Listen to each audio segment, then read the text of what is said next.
Hey friends, welcome back to the Parenthood and Relationship Podcast. Today's episode is one that I've been really excited to share with you.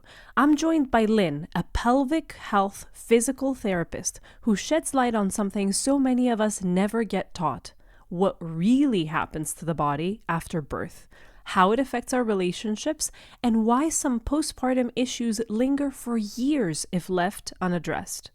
If you want to take this conversation a step deeper, I've created a special journaling prompt for you so that you can reflect on your own experience, emotionally, physically, and relationally. You can get it by joining my newsletter at markelikaplani.com/newsletter. You'll find the link in the show notes as well.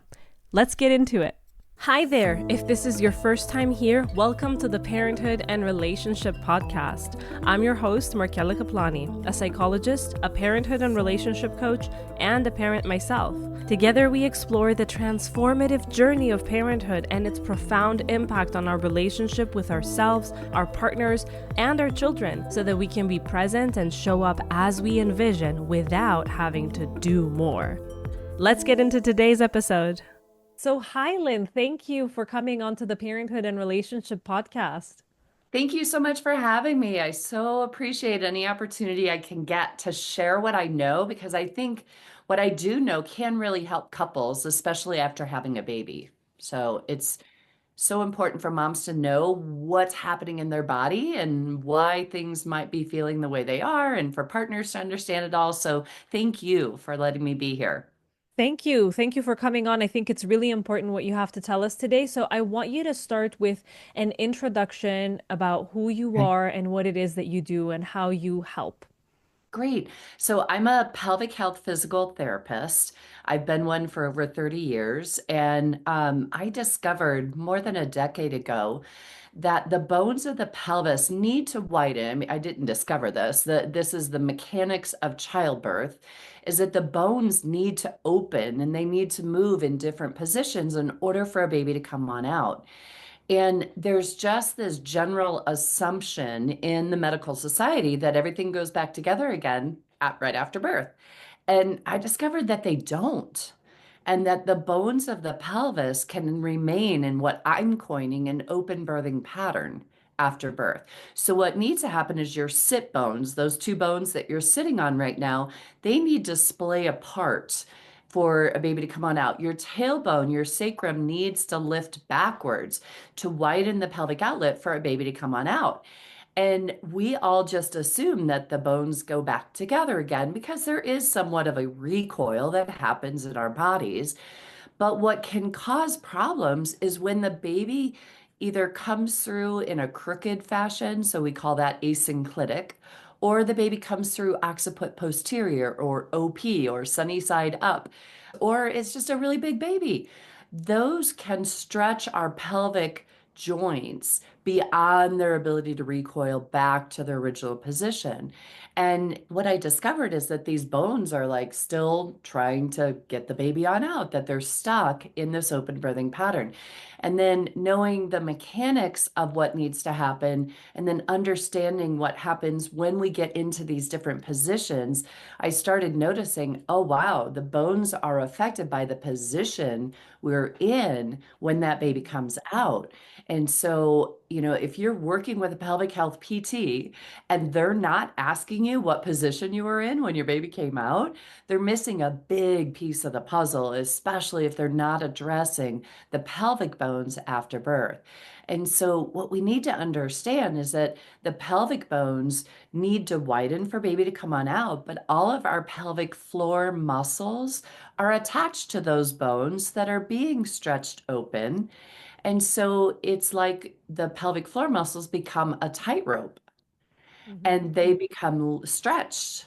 And that stretch on those tissues doesn't allow those tissues to function as well as they should be able to.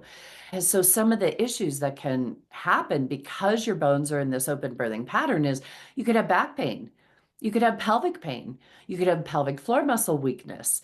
You could have insertional pain with intercourse because these muscles are being stretched open and they don't have the ability to stretch more. So I had a client that came to see me and she was only 3 months postpartum. And she came because her doctor said, oh, she tore and that she had to have scar or she had scar tissue in there that was causing the problem. She was having pain with intercourse, insertional pain. And when I went to evaluate her, she delivered at home and she tore, so the midwife stitched her up. And then she developed this pain with intercourse. And so she went to her OB, and her OB's like, oh, you have scar tissue in there. Well, actually, when I went to evaluate her, the vaginal opening is meant to be like a circle. It should be round. And if anything, it's maybe a little bit oval from top to bottom. But when I evaluated this client, her opening was like an oval wide side to side. Like it wasn't a round circle, it was like a slit. Was this And because of the stitching? no, no, because there was no, I couldn't feel any scar tissue because her, instead of being, a round circle, her opening was flat side to side instead of being like this round circle. And so I knew from that her sit bones that those muscles attached to were pulling them too far apart. So I just brought the bones back together again and she immediately had a circle. And then her scar tissue popped in and it was just a little bit of scar tissue. So that really wasn't what was causing the problem. It was that her muscles were being pulled open and pulled apart from the birth itself. And that was causing the pain with intercourse. And so, because I know how to address the bones after birth and address the pelvic floor muscles together, I can get a lot of people who are having pain with intercourse out of pain in one session. I can get people with back pain out of pain in one session, in pelvic pain, so it's just they're understanding and recognizing that, hey, these bones, they don't always go back together to their original position after birth. And so that's one thing that I want everybody listening into this to understand. And some moms will come to me and go, yeah, I feel like I sit funny now. And that could be that their one sit bone was more out to the side than the other. So if you labored on one side, the side you're laying on, that side can't move. So your top part of your pelvis has to move more for your baby to come on out. And so that's going to cause this imbalance in the pelvis that could cause hip pain on that side. It could cause, the back pain, the pelvic pain, and cause you to just feel like, I don't feel like I sit evenly anymore. And then the tailbone that has to lift backwards for baby to come on out, sometimes that can get really stuck. And then moms complain about not being able to lay on a hard surface on their back, that it really hurts when they lay on their back. And that's because their tailbone is pushing too hard into the floor because their sacrum is stuck in that position. So these are things that I just want women to understand about their bodies after birth and to know that there is help. I'm working tirelessly to try to get the word out about this work and teach more practitioners to help them to know how to address the bones after birth. And the clients, my students, are getting great results with their clients after learning what I have to teach them. So I'm super excited to be spreading this work, and I appreciate this opportunity to share this with you and your audience so that we can just help moms to know, one, you're not crazy, and two, that there definitely is something going on in your body after birth. So one of the things that I found working with all these 20 old, late 20-year-olds who have just had babies, first time mamas, right, coming into my practice. And then I flew home and I was working on my aunt who was in her 60s. She had a 47-year-old son at the time when I saw her. And I'm like, your pelvis is doing what all my young new moms is doing. And she's like, yeah, she had a horrifically traumatic first birth. And her son was 42 at this time. And I was like, oh my gosh, this can last in our body for our lifetime? If And it can unaddressed. Okay. Wow. if it's not addressed. One of the questions that I have for you is let's assume that a mama didn't know about this. And so I'm really glad that you opened up bringing awareness to this topic because there are a lot of topics, including this one, obviously, that we are not informed about. We don't know. We assume, and there isn't enough information out there. And so we just think that everything goes back to normal, that this is something that we should just power through. So it's really, really significant that you're saying this, that we're normalizing it. But I'm wondering for moms that may be listening, because my audience is not just new moms, Mhm. and for partners who are listening and maybe thinking, oh, my wife does complain about these kinds of issues, but it's been a while that she's had babies, that we've had our children. Yeah. And so the moms who are listening and are saying, oh gosh, have I lost the opportunity to be able to resolve this? I want you to give us your take through your work and Yeah. experience. What happens then? Yeah, it's never too late to heal. It's never too late to heal. It just may take a little bit longer because it's been being held in your body longer. So if we can get new moms less than a year from post-birth, their tissues don't remember that position as often. But when you take a mom who's had this in their body 10, 20, 30 years, we can still make effective change. It's just the tissues are going to be, but wait, isn't this where I should be? And we need to just kind of remind it. So it sometimes just takes just a little bit longer for the body to let go and to release and to find that new sense of normal. Because, unfortunately, after a baby comes out, there is no sense in your body that your body doesn't remember normal. Like it has just opened up to let this baby on out, and your body's like, whoa, what just happened to me? And if that remains that way for 20, 30 years, your body now thinks that's normal. So as we start making these changes and try to bring the bones back to their original position, their body may be going, but wait. And so it just needs more repetition, more time. But then the other thing that's really important, and this really gets into the relationship factor, is that a lot of births are traumatic. Mhm. And so part of what can hold those bones in that open pattern is the trauma response in the body. And so the trauma response in the body is we can fight things, flight things, or we freeze. Well, in birth, you can't fight birth. It's happening to you. And then you can't flight from it. You can't run away. You got to get that baby Mhm. out somehow. And so the main response in our body is the freeze response. And so our pelvic bones go into that and they're stuck being held open in that freeze response.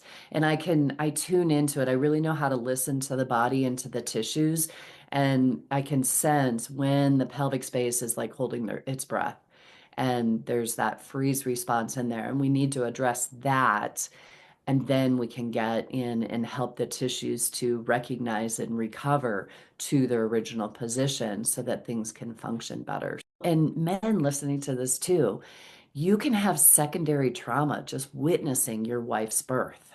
And Mm. so I want everybody to understand. And I really don't feel like medicine these days, we're getting better, but just slightly. We're not truly understanding the impact that trauma has in our nervous system and in our ability to relate. And I have to recognize that there's small t trauma and there's capital T trauma. So there's a spectrum of trauma when it comes to the experience of it. And it does not matter what the entire room thinks of the birth. It's the perception of the birthing person, whether it's traumatic or not. So the entire room can think it was the most beautiful birth, and the person can be traumatized. Or the entire room would think that that's the most traumatic thing they've ever experienced, and the birthing person can be totally normal and not Mhm. traumatized. And so it's all in every single person's own perception. And so the men listening into this, I just want you to acknowledge and recognize that you could have a trauma response from watching. It's hard to watch someone that you love in pain and struggling, and there's nothing you can do about it. That's traumatic. When we have that trauma response, we disassociate, especially women giving birth. We disassociate from our body, from our pelvic space. And so I work a lot with trauma in the body. And one of the first things that I do, because I do intravaginal work, I work inside the vagina with the pelvic floor muscles. And I just use a gloved finger. I don't use a speculum or anything. And my goal is to help those muscles to be able to function well and strong and automatically. So our pelvic floor muscles are meant to be able to turn on, turn off, just like we turn on and on a light switch. But a lot of times after birth, when there's trauma, when there's disruption from tearing or episiotomies, that there's a lot of things that can cause the pelvic floor muscles not to be able to function well after birth. And trauma is one of those pieces to it. And so that disconnect, the first thing that I want to do when I'm working with my clients is to make sure they're fully connected in their body so that we can help them work with that space. I don't feel that working in the pelvic space when someone's not connected to it is a good thing. I may be traumatizing them more. And so Mm. the pelvic space is the area of our body that women tend to completely disassociate from when we've had things that have happened to us. Abuse is one of the biggest issues, and it can even be emotional abuse or verbal abuse can cause us to disconnect from our pelvic space. For men and women, that pelvic space is our home. It's where we're meant to live from. The analogy that I liken to what's happening energetically from this space is that our pelvis is our home. Our vaginal opening at the bottom is the front door. And when we've had a traumatic event, it's like going to the front door and opening it, and there's a scary monster at the door. And so what do we do? But we leave the door open and we turn away and we run away. Right. And that's energetically what we've done in our bodies is that we've abandoned that connection to our pelvic space. And so my goal in working with women is one, to make sure they're connected. And there's a great way that you can just do a visualization yourself and see how connected you are in your body. And so you can just visualize a color starting at the top of your head and just kind of flowing down your body. And you can choose whatever color you like. And then just see if you can sense that color just kind of floating down, melting down into your body. And can it get all the way down into your pelvic space? Can it go all the way down to your toes? Or does it get cut off somewhere? Does it stop somewhere? And if there's a stop in there, then that's a disconnect. That's an energetic wall that you have developed in your body to protect yourself. Our Right. body's always just trying to protect ourselves. I read in your profile that you work on the physical, the energetic, and the spiritual. And I think it's one of the things that I found most intriguing because I believe that in order to address anything, we need to have a holistic point of view. And I love the insight that you are sharing with us and the practical exercise, because it is true that we can't just separate things and say, okay, Right. well, this is the body. I just work with the body. But the Yeah. reason why something manifests in the body is very much psychological most of the time, if not all the time. And it could go the other way around. The physical issue in my body that has been prolonged can cause the psychological trauma, or it's the Yeah. psychological trauma that I could have experienced through the birth and the physical trauma that has then ended up manifesting in the body and the way that my pelvic floor is. And so I wonder That's on an emotional level and the relationship level, what this can do, because you also spoke to the men and said that you could be experiencing trauma, and that's something even less talked about. right. And there's also, I am thinking, the men who will be one of the people in the room, like you said, who don't recognize the trauma response that their wife, that their partner may be experiencing, and how important it is for them to acknowledge it and to validate it for Right. the birthing parent to be also able to let go of the trauma and how this affects the relationship. There's so many different responses to trauma, and everybody responds differently. But let's first talk about like what are some of the signs that we're traumatized? Hmm. Tearing up about your birth experience, or if you talk about it, you get emotional, or you avoid talking about it, or you avoid a certain part of your body. So, women who've experienced C-sections, cesarean births, they don't like touching their scar. They get emotional thinking about their birth. They zone out, they can ruminate over the experience. They'll go back to a certain point and kind of get stuck there, just not being able to take care of yourself, not being able to connect to your baby, to your partner. There's a lot of different signs and symptoms that one has been traumatized. How does this affect the relationship if it's Oh, thank you. unaddressed? And if we have two partners who are potentially feeling trauma on both ends, both are feeling potentially shameful about the fact that they are experiencing trauma because this is supposed to be such a Right. joyous moment. And how does Yes. this affect the relationship? Yeah. Well, if you're disconnected from yourself and you're in that trauma state, you can't connect to someone else. So, for a partner who's not traumatized, you're going to be feeling like you're grasping at someone who's not fully there and fully Mhm. present. A lot of times what you have experienced in that birth process is discarded. Like, oh, well, you have a healthy baby. So you just focus on the baby. It gets disregarded what you just experienced and what you went through. And so, one of the things that I want to share with people is that trauma can manifest in so many ways and it can manifest as pain in our body. I had one client that came to see me. She had a C-section, and for 5 years, she's been in chronic pain in the C-section site, where they've gone in 2 more times and done exploratory surgery to see if they messed something up. Well, again, medical society doesn't truly understand about the trauma impact. And she came to see me and we worked on the trauma and released the trauma from that experience. And her pain went away in one session. And she was like, I had 2 more surgeries, and really all I had to do was process my trauma. And so I share that in hopes that those listening in who have experienced trauma will know that it's super important that you work with someone who knows how to deal with trauma. I think the biggest sign is that you just don't feel like you're connecting anymore. You just feel like you're missing each other and not able to fully connect. And so if that's the case, I really encourage you to go find someone who specializes in trauma, then because it's different than talk therapy. Okay, just doing Mm. cognitive behavioral therapy isn't enough for a trauma response in the body. Peter Levine is kind of the godfather of trauma work, and he's written a ton of books.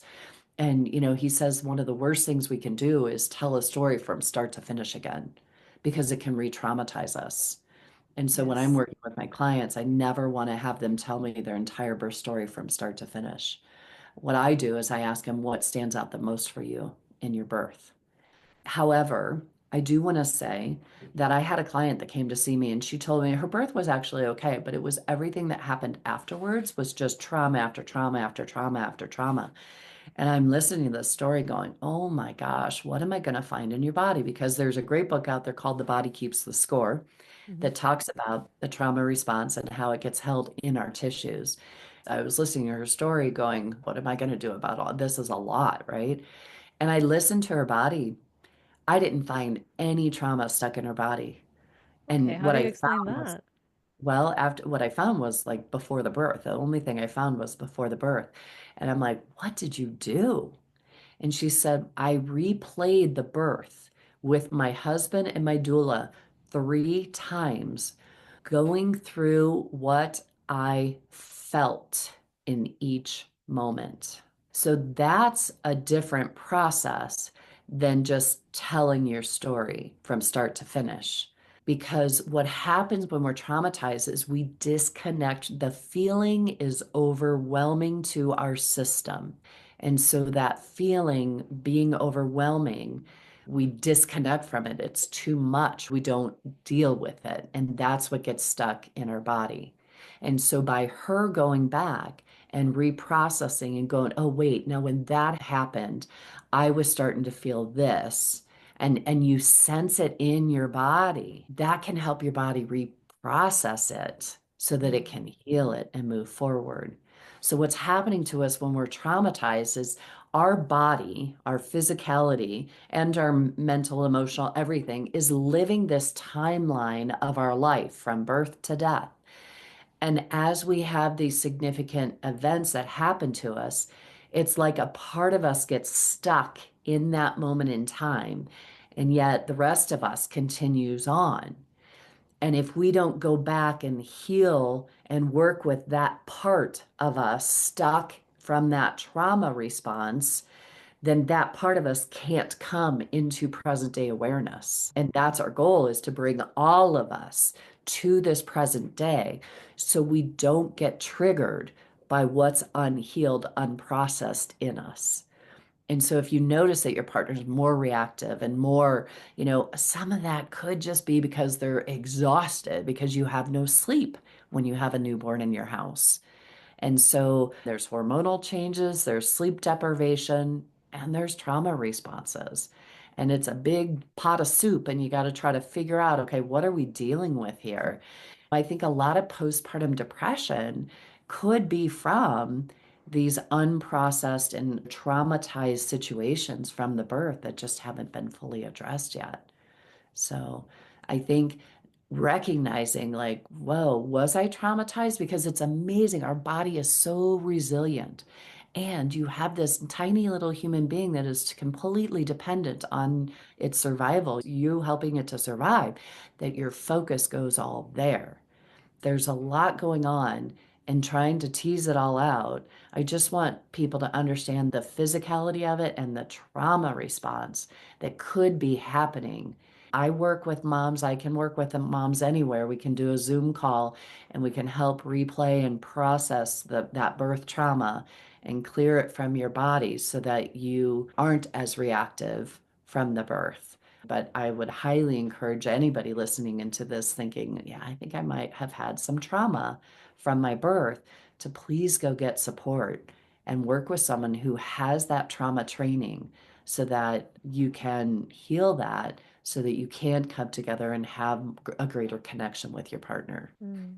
I am thinking that there may be resistance before someone ever comes to you. And so there may be a lot of people who will benefit from coming to you just to even explore whether there is trauma and whether there is any tension in the pelvic floor area that needs to be addressed. But in my work, I see that a lot of times there's resistance in even accepting that there may be postpartum depression, postpartum anxiety, that there may be trauma, that there may be overwhelm and psychological exhaustion. And so there's a lot of shame in that. And I wonder, what do you do to address that so that you can help people come to you and come to the people that you have trained for this purpose? Right.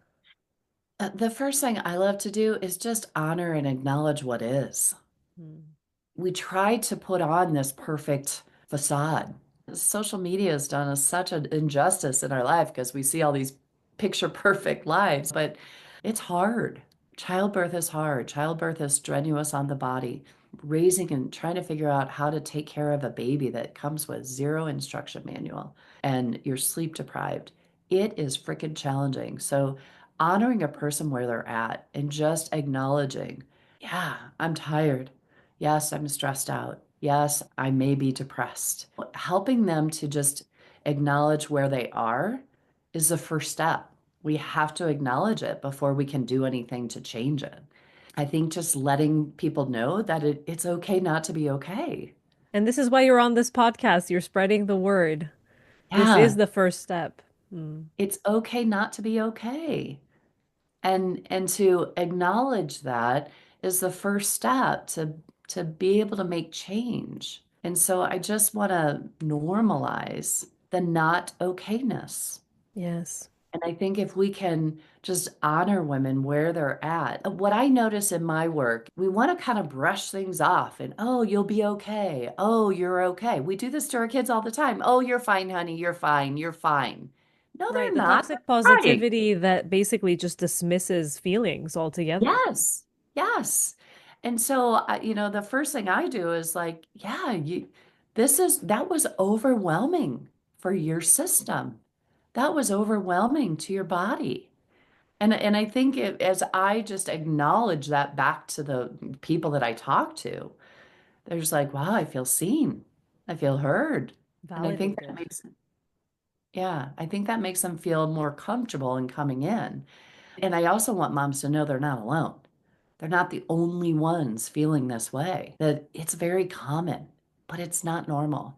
And that's the biggest myth. As pelvic health physical therapists, we deal with stress incontinence all the time. Stress incontinence is extremely common after birth, and doctors just make you feel like it's normal, but it's not. Explain a little bit what that is for people that Yeah. don't know.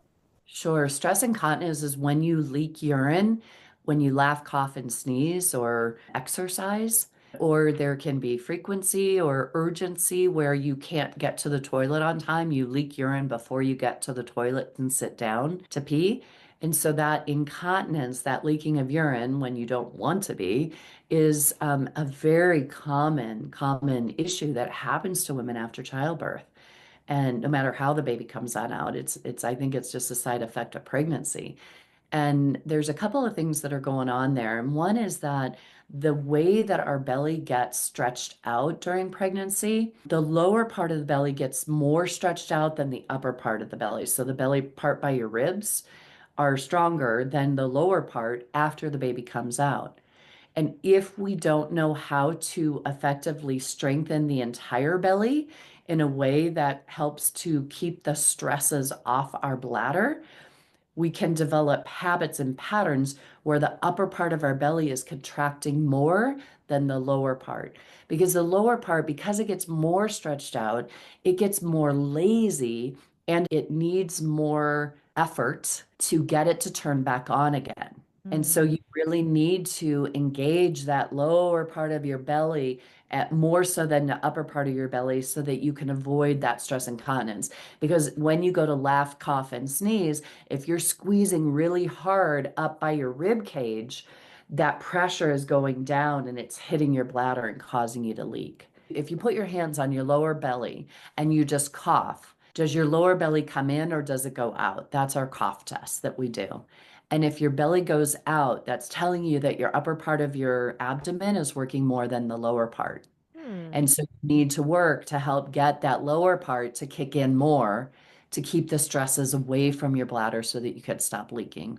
And when you And that, say work more, do you prescribe some kind of exercise for women to follow?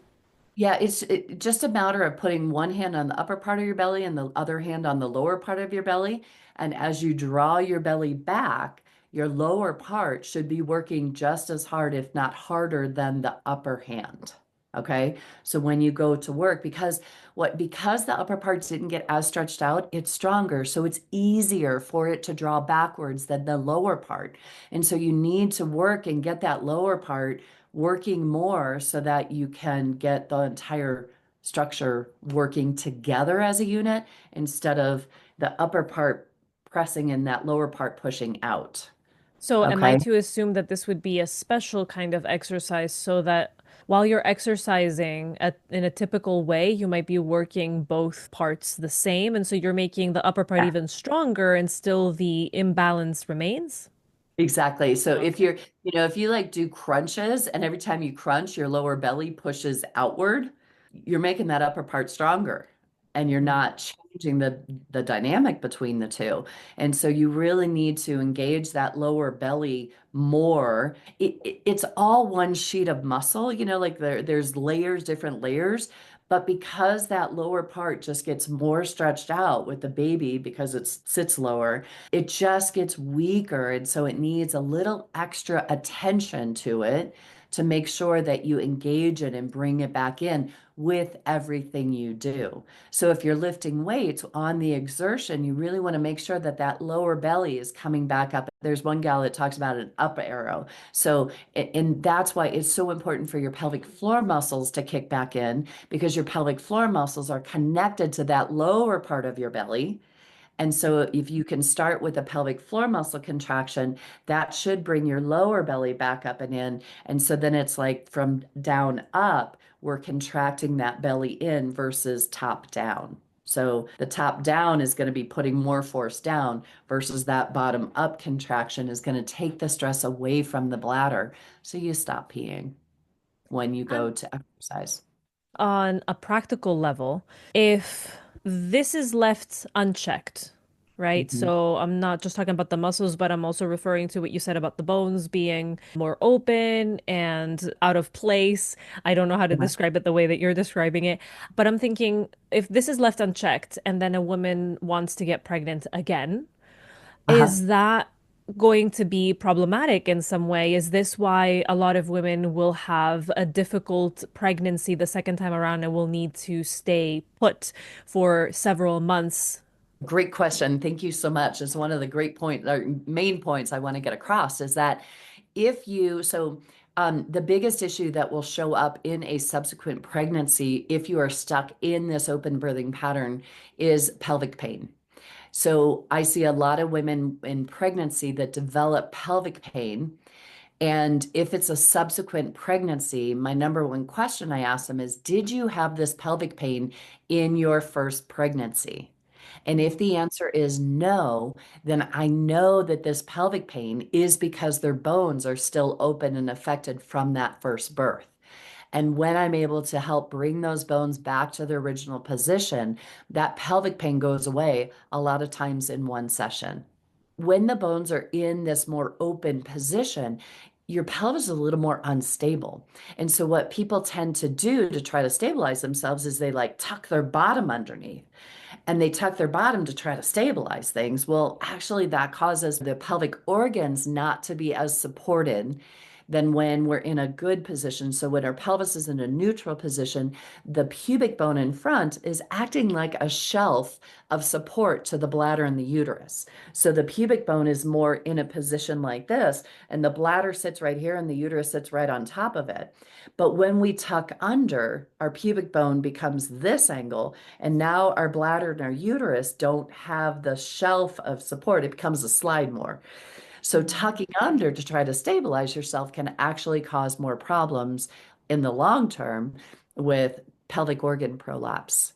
And so some of these things, if we don't address the bone position, we don't address the pelvic floor muscles to be able to contract well, can lead to big issues when we get older. And so I Mm. really want women to not have to deal with anything. I want them to get their pelvic floor muscles working well. And I have to say, I am astonished every day that I am in my clinical practice and I see a new mom come in postpartum and I assess their pelvic floor muscles. And when I go to ask them to contract their pelvic floor muscles, like 20% of the fibers can actually contract. And by the time I'm done doing what I'm doing with them, we've got 80, 90%. Like the amount of change in strength in one session is incredible, incredible with my clients. And I know my students are, I don't know if they're able to get it in one session, but they are getting better results doing what I'm teaching them. And so I'm excited to get this work out into the world and train more body workers, more physical therapists, occupational therapists that are in pelvic health so that we can give mom the support. Because if you have muscles that can only contract 20% of the fibers can contract, and you're told just do Kegels, just do Kegels, well, that 20% is all that can work. We're not getting the rest of those muscles turned on. What I liken birth to is baby's coming through that pelvis. And as it comes through that pelvis, it rearranges the furniture of your pelvic organs. I find your bladder smush off to a side. I can find the cervix anywhere in there. And it needs to be in the midline. It needs to be a pinata in there for intercourse to be comfortable. So another issue with intercourse is deep thrusting pain. So we can have deep thrusting pain as well. There's insertional pain and deep thrusting pain. Deep thrusting pain is a cervical mobility issue. That cervix needs to be pinata-like in its ability to move around in there so that when the penis is coming in, it can move out of the way. If you've had a cesarean birth, that C-section scar can anchor that uterus and cervix into a position, and then you go and the penis hits it and it can't move because of the scar tissue. That's like it's hitting a brick wall, and that creates the ow, which is the deep thrusting pain. So if you've had a C-section, you need to get in there and release that C-section scar tissue. I have a video on YouTube that you can watch to learn how to do that yourself. But I would really encourage you to go in and see one of my trained therapists. I have a directory on my website. We'll put the link in the show notes so you guys Yes. can check to see if there's someone near you to go get support, go get help. Let them release that scar tissue so that you can then just maintain it. And you need to maintain it for the rest of your life. I just worked with someone this week who was like 10 years post C-section and 9 years. And it had gotten all tight again. She had stopped working with that C-section scar. We don't know how long scar tissue tends to form in our body, so we need to keep mobilizing it. We know that kids never put anything back to where it belongs, and the same is true of childbirth as that baby comes through. It, moves things around and it doesn't go back to its original position. And that's part of the protocol I teach to body workers who can do intravaginal work, how to get things back into place so that things can function better. And it's amazing how much just getting the bladder back into place, get the cervix mobilized and in the midline, the pelvic floor muscles just come on board so much better. I hate that some moms are taught to just like, well, just do Kegels. It's like beating your head against the wall to get rid of a headache. Only those muscle fibers that can contract are going to be able to contract until we help the rest of the tissues. And so I have another question that came up as you were describing this, which is, could it be possible, and this is for mothers who have given birth through C-section and mothers who have given natural birth, and maybe it's a different answer for the two. Could it be possible that a mom postpartum may not necessarily have immediately experienced any pain, any discomfort, and it starts to show up and it's related to giving birth, but it shows up later and therefore it is masked as something irrelevant to the birth, but it could be the birth? Absolutely. And that is super huge. Thank you for asking that. For C-sections, that is very, very typical. Some women, and this is a smaller minority, will have pain right away. And that could just be scar tissue in the way that the tissue is healing.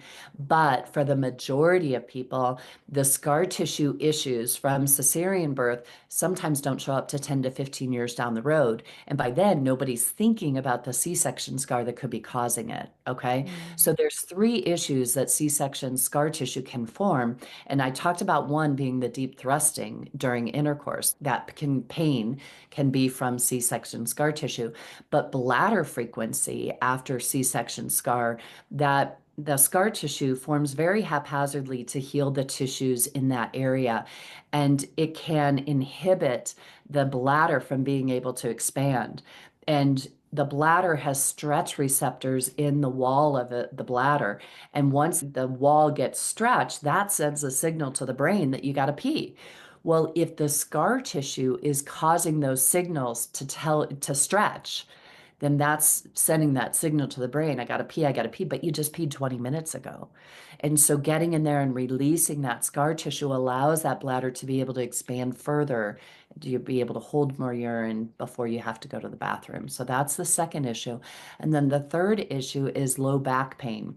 The C-section scar, there's always one side that's tighter than the other. It's 100%. You will find if you've had a C-section, one side will be tighter. It could be the side that the surgeon stood on. It could be the opposite side. It's the way they pull as they're suturing the tissue closed. And one side will be tighter. And so that can create this torquing of the uterus because the uterus then gets pulled and rotated, and then your body kind of rotates to protect the uterus, which pulls on your sacrum because there's a uterosacral ligament that connects the uterus to the sacrum. And so if the uterus is pulling, it's going to pull that sacrum with it. And then it can't function freely like it's supposed to, and it creates back pain. And a lot of times that back pain develops 10 to 15 years down the road. Nobody's thinking C-section scar.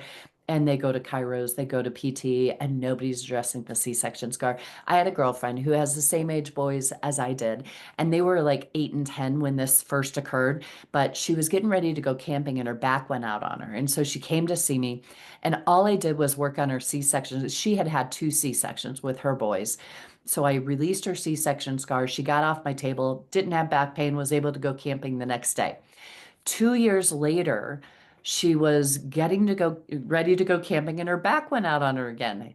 I really think she doesn't like camping, but I had that same thought. right?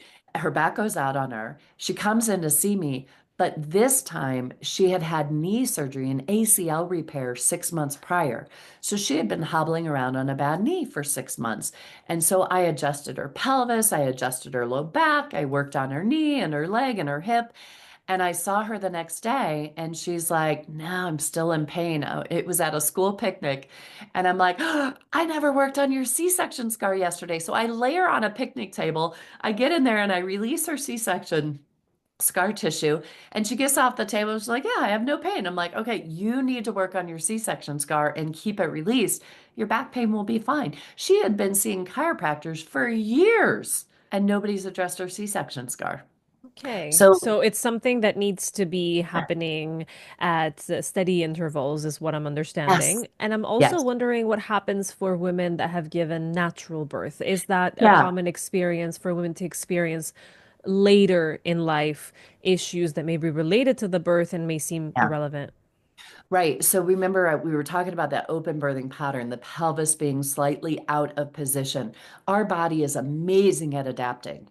And so it can adapt, and you may not have any pain. Your pelvic floor may be able to function okay.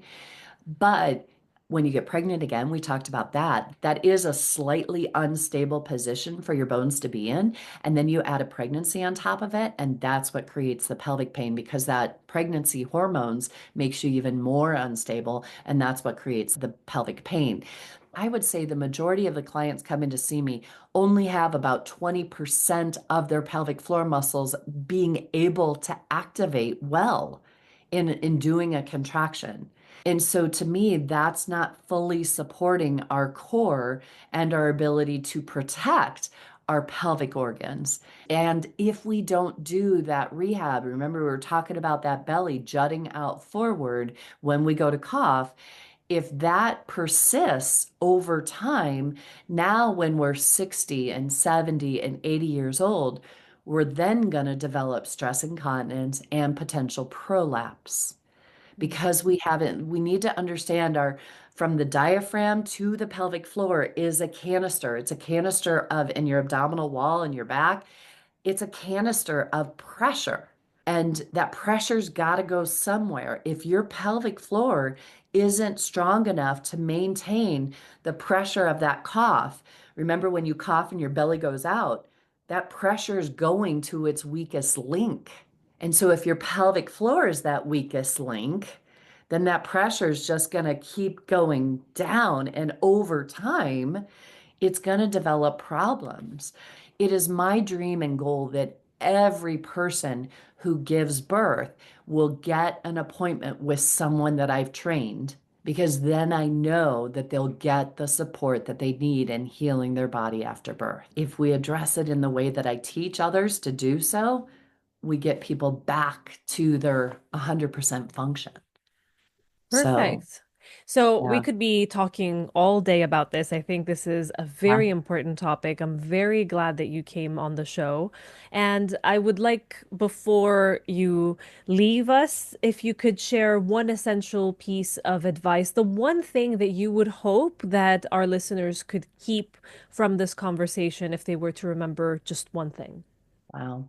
I think that the one big piece is that carrying a baby and giving birth makes a lot of changes to your body and is very challenging, not only to your body, but to your psyche, to your emotions, to everything. It can be traumatic. And so I just want people to recognize and know that I see you and what you've been through because I've seen it in my clinic.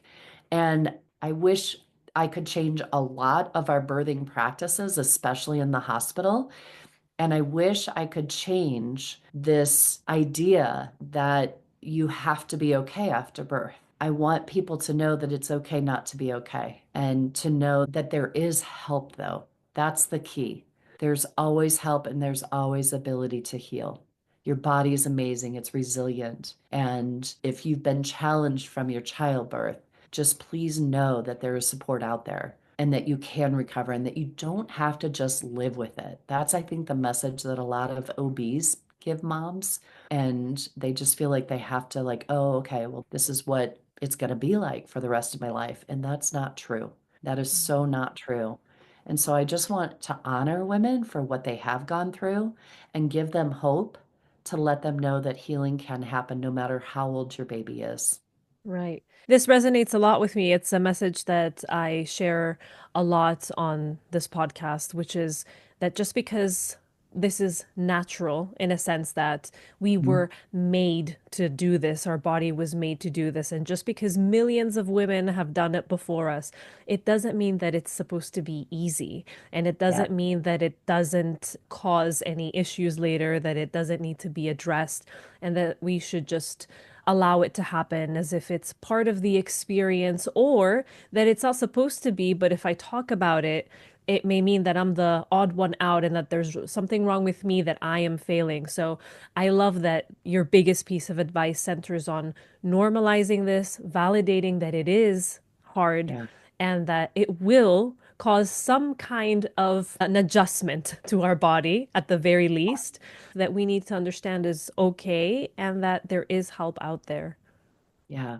And one other piece, if I can share real quickly, is that with pregnancy, it's super important for us to be moving our bodies more.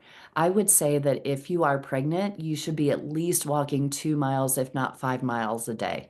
We're too sedentary in our lifestyle, and I think that's why we're having more problems delivering babies. Like back in the day when we were working the fields and we were squatting and bending and had to move our bodies more, I think childbirth was easier for us. So there's a lot that you can do to prepare your body to have a smoother birth.